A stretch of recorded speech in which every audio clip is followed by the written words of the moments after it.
buon mattino, buongiorno qui per domani. Il nostro amico Stefano Riva va a fare un commentario per la Rai 2 della città di oggi. E come ha visto la salita?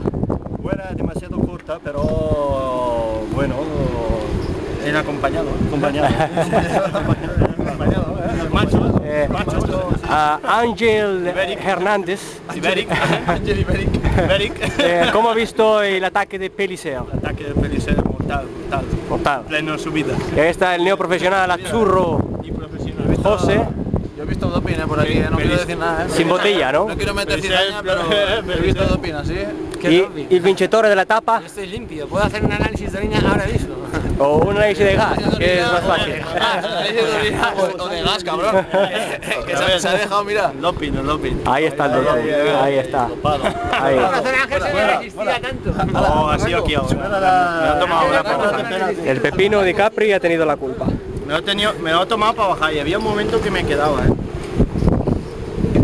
Había un momento que